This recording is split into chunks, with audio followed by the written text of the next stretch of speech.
Today we are in our third studio. Yep, we just moved everything to a new spot. So you'll have to let us know what you think.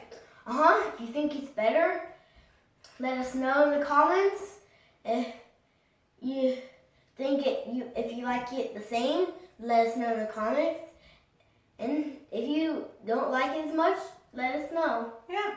We'd like to know what you think about it. Yep, tell us what you think about it. Today we're going to be making a blackberry crisp. Our blackberry patch is going crazy right now. These are three of our, these are two of our best ones. It makes and here's another one. Giant blackberries, and the canes are thornless. So we really like it. They were here when we moved into this house, and we've been enjoying lots of blackberries over the last few years. I mean, this is only 3 days of blackberries. Yeah, we just picked our first berry 4 days ago, and that was just 2 ripe berries. Yeah. And then we've got the rest of these in the last couple days. Yeah, last 3 days. So look at how many blackberries. And that's not even all of them. We have some in the freezer too. So we've gotten more than this many in 3 days of harvesting. Yep. The first 3 days too. Yep, so that is roughly 6 cups of blackberries. That's actually probably closer to 8 or 9 cups. They're very generous 6 cups, but so you can go a little more or less depending on what you have. We're going to add 2 tablespoons of sugar and 1.5 tablespoons of cornstarch to that. I like to mix them up. In I think our last video we made, I wanted to mix all the ingredients up because you did them split in these. So I wanted to mix them up so it wouldn't just go one thing in one. Okay, now what? And we are using, go ahead and put that in the blackberries. We are using fresh berries today. You can use frozen berries. We usually make 1 or 2 good blackberry desserts while they're fresh, and then freeze some for later so we can have blackberry treats throughout the year.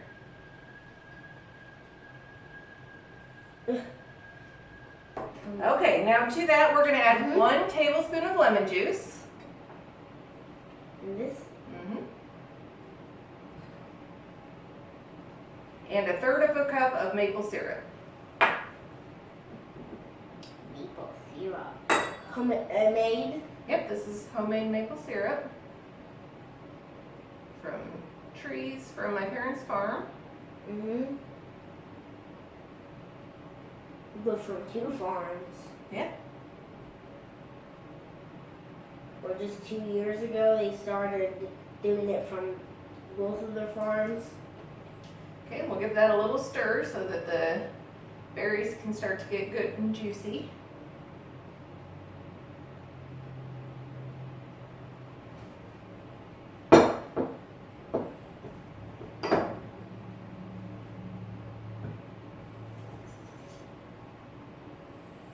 It smells so good. I can smell the butter, the lemon juice. You know? Yeah, the berries and the lemon juice give you a little bit of tart, and the sugar gives you a little, and the maple syrup gives you a little bit of sweet, and the corn starch will just thicken it all up a little bit. All right, now we'll let those sit for a second while we get the topping ready. All right, now in here we have 1/2 cup of whole wheat flour and 1 cup of rolled oats. To that we're going to add about 1/2 teaspoon each of salt and cinnamon.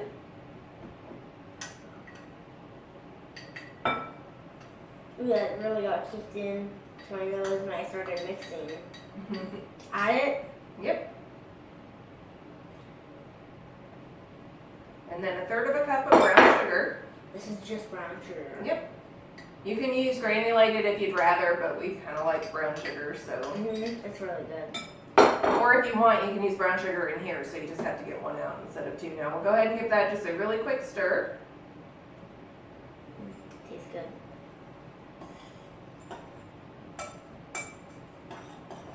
Get it kind of all smooth and all. Just kind of combined a little bit. I love combining before putting in. Okay, now here we have 5 tablespoons of butter. This is nice cold butter. we're gonna add that and In then here? cut it in. Remember like You just want to get it into like pea-sized pieces, so just kind of cut it in until it's crumbly. Ugh, this is so harder than I thought it was. Yeah. With it being so hot out. Just got it out of the fridge. Ah, no wonder. Right, it was the butter that we keep outside the fridge. Nope, you want it to be crumbly and not too soft. Though I'm not sure it makes a huge difference, but He's never tried it with softer. yeah, I would think either way it's going to help the flour and oatmeal and stuff get good and toasty I can't and do this. delicious. It's Alright. too hard. I mean, it's just slipping everywhere.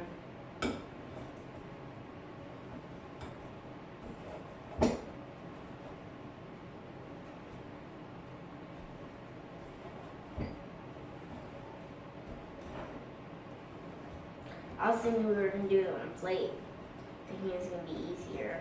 That's how you get it all worked into the flour and the oatmeal. Why do you want little chunks? Oh, because the butter will help it kind of hold together a little bit, and it'll make it get all golden and yummy. That way it'll be everywhere, Yep. and it won't have to melt everywhere. Because when it melts, it'll melt down and out, so it might not reach the edges. Yeah, it'll keep it in the topping a little bit more. Instead of the blackberries. I mean, you could do this with your fingers too if you wanted. I would prefer that. I thought you would like using this. Otherwise, you can use 2 knives or a fork or whatever just to make the butter into little pieces.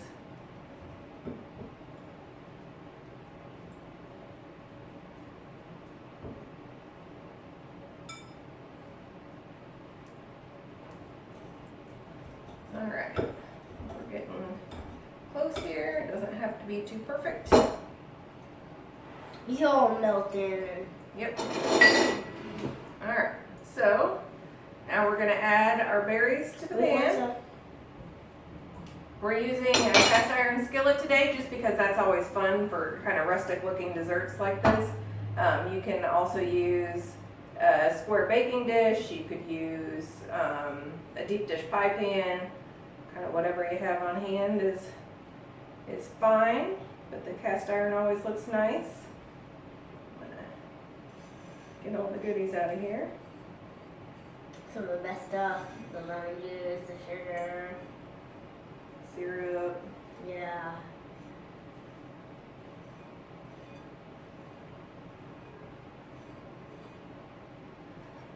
Okay.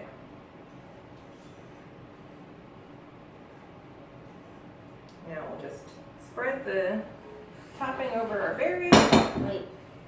Wait, not much butter on the sides of this stuff. Just mix it all incorporated in. Just give it a good little mix, of course. You know you all have butter everywhere. See that spot? It's pretty empty. Some butter. Okay, that should be good enough. All right, now our oven is preheated to 350. We're going to put this in there for about 35 to 40 minutes till it's all bubbly and the crisp is all browned. And then we will be back to give it a try.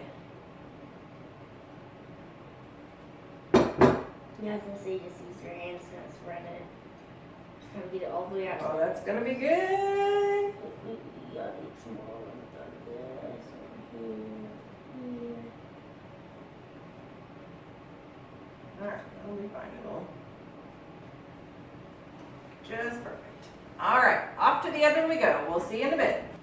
All right, so our blackberry crisp is ready, as you can see. We'll go ahead and get you a serving here.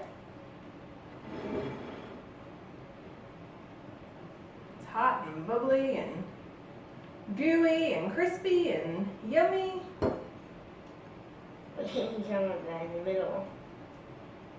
Ugh. Get the rest of my goodness.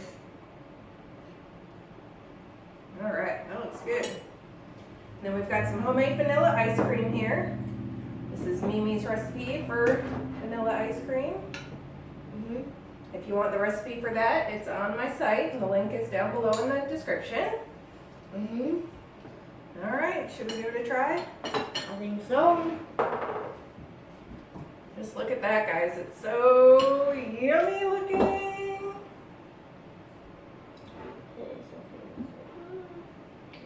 little bit of ice cream, a little bit of berries, a little bit of oatmeal. A little bit crisp. Yeah, a little bit of crisp stuff. Actually, crispy.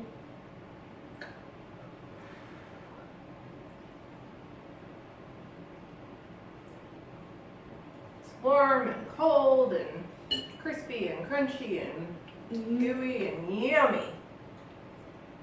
It's like a taste of summer. So this is a pretty good way to use our first big harvest of blackberries this year. It's a mix between warm with this, but you don't burn your mouth. You just have to cool the ice cream. That's pretty good.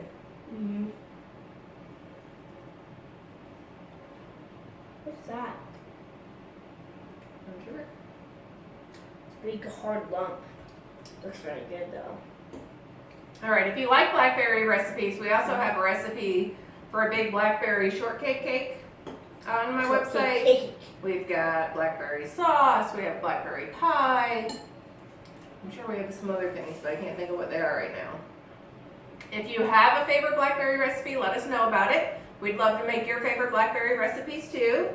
Otherwise, just give this a go because it's one of our favorites, and we'll see you next time. Thanks for watching. Bye.